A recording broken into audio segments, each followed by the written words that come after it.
우리는 이번 한 주간 특별 새벽 기도를 통해서 은혜와 감사라는 주제로 새벽의 말씀을 나누고 또 함께 간절하게 부르짖으며 또 이 자리까지 이렇게 오게 되었습니다. 은혜에 대한 여러 말씀들 가운데에 여러분 기억하시겠죠? 우리가 하나님 앞에 쓰임받는다. 쓰임받는 것 자체가 무엇이라고요? 은혜다. 우리가 은혜를 받아야지 주의 일을 할 수 있다가 아니라 하나님께서 우리에게 명령하시고 우리가 쓰임을 받게 되는 그 순간 그 자체가 은혜 받은 것이고, 또 우리가 그 주의 일을 하면서 또 부족하고 조금 더 잘하고 싶고 조금 더 풍성한 열매를 또 맺게 하여 그 열매를 가지고 주님 앞에 영광 돌리고 싶은 그런 마음들 때문에, 그런 선한 마음들이 더 주님의 그 은혜를 갈망하게 되고 간구하게 된다. 그것이 보통 일반적인 모습이겠죠. 자, 그러면 오늘 본문은 마태복음에서의 제자들을 부르는 장면이 물고기를 잡고 있었던 4명의 제자를 부를 때에 부르는 장면이 한 장면 소개가 되어지고, 또 이제 마태복음 10장에 들어서서 이제 12명의 제자, 12사도를 부르시는 장면이 오늘 본문에 언급이 됩니다. 당연히 하나님께서 쓰시고자 하는 그 목적, 방향이 있을 터이고, 또 그것대로 이루기 위한 하나님의 부어주심이 반드시 또 존재하게 됩니다. 그 부어주심, 또 돌봐주심이 결국은 무엇이라고요? 그것도 은혜다라고 여러분과 함께 나눴죠. 자, 그러면 1절 말씀 한번 보세요. 예수께서 그의 12제자를 부르사, 그리고 마지막에 또 뭐라고 되어 있어요? 이런 3가지, 4가지 것들을 어떻게 해요? 맨 마지막 동사에 보면은 주시니라. 우리를 부르셨고 또 우리에게 주셨다. 이렇게 동사로 마감을 하고 있습니다.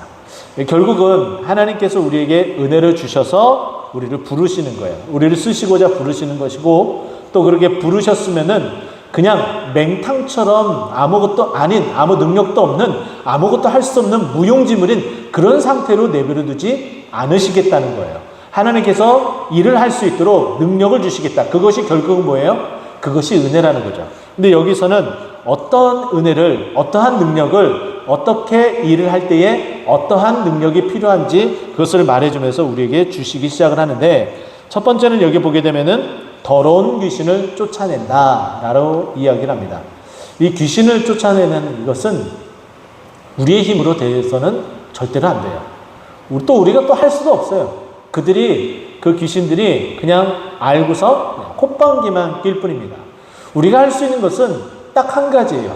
우리에게 허락한 그 예수 그리스도의 이름으로 명하는 것밖에 없습니다. 왜냐하면 그 예수 그리스도의 이름에 능력이 있기 때문이죠.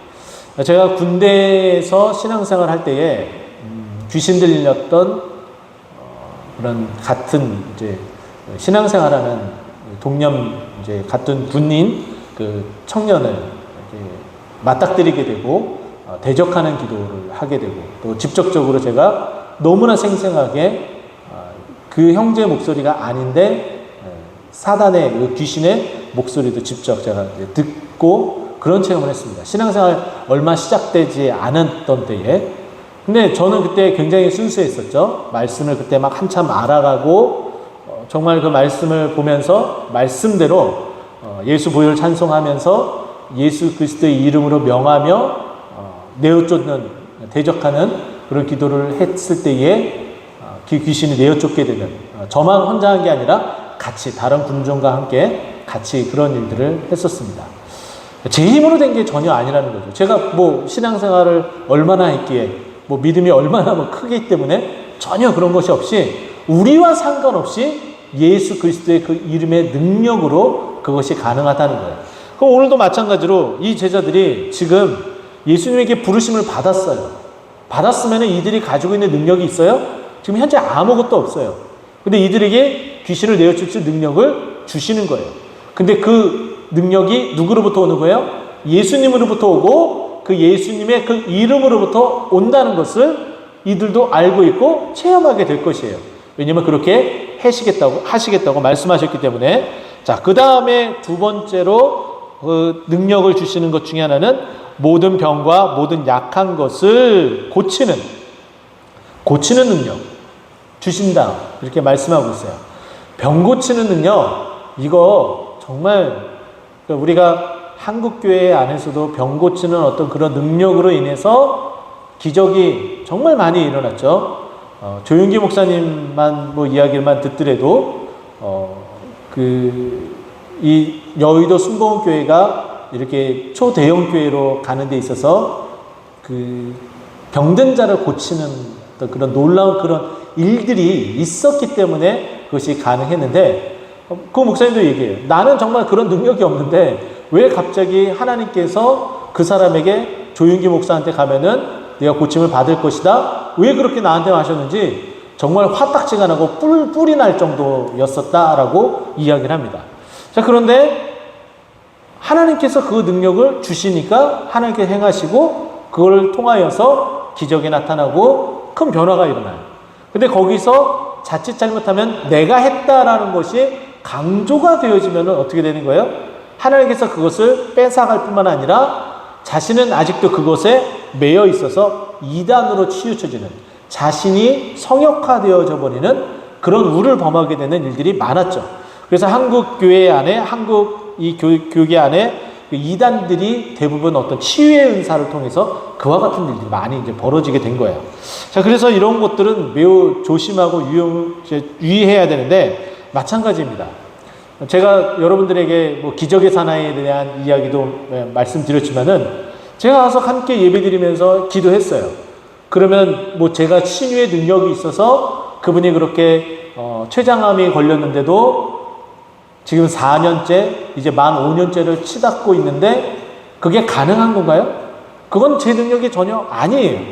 하나님께서 행하시는 것이지, 하나님이 정말 기적을 통해서 그 영혼을 불쌍히 여겨주시고 구원해 주시고 그 능력 가운데 살아갈 수 있도록, 그리고 많은 사람들에게 보여주고 또 증거케 되어져서 하나님을 믿고 살아가야 되는구나, 그것을 알려주기 위함이라는 거죠. 그러니까 이만큼 이 병 고치는 이것들은 사람들의 그 마음을 변화시켜주는 능력 또한 있습니다.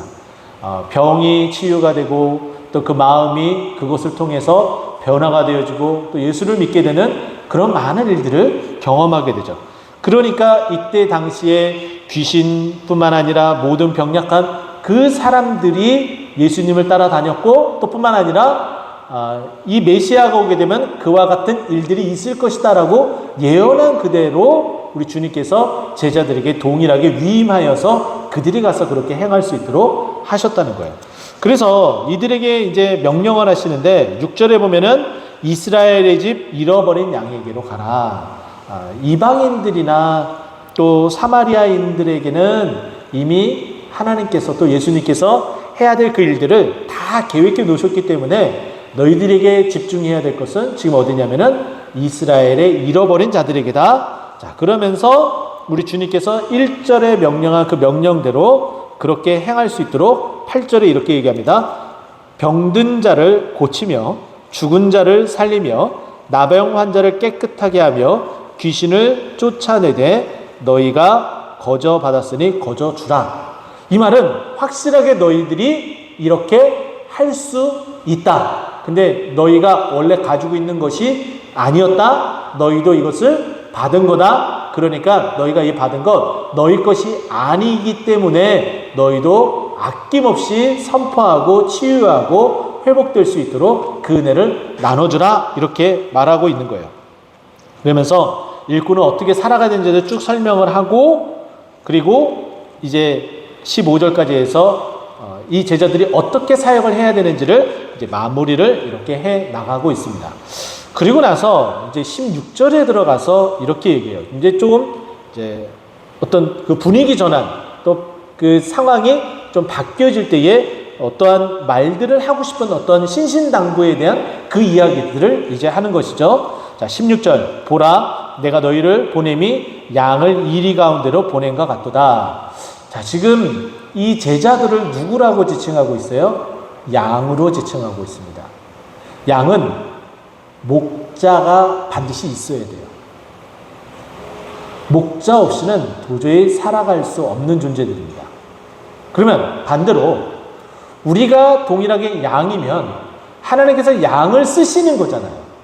그러면 그 양이 쓰임받기 위해서는 그 목자 옆에 붙어 있어야지 가능하다는 거예요. 그렇기 때문에 여기에 이 양을 이리 가운데로 보내면서 어떻게 해요?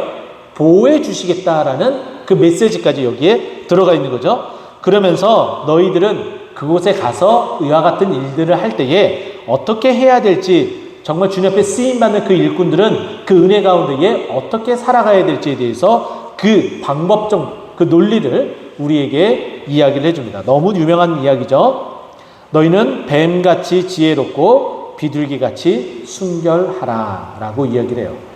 순간 판단 능력이 매우 재빨라야 됩니다.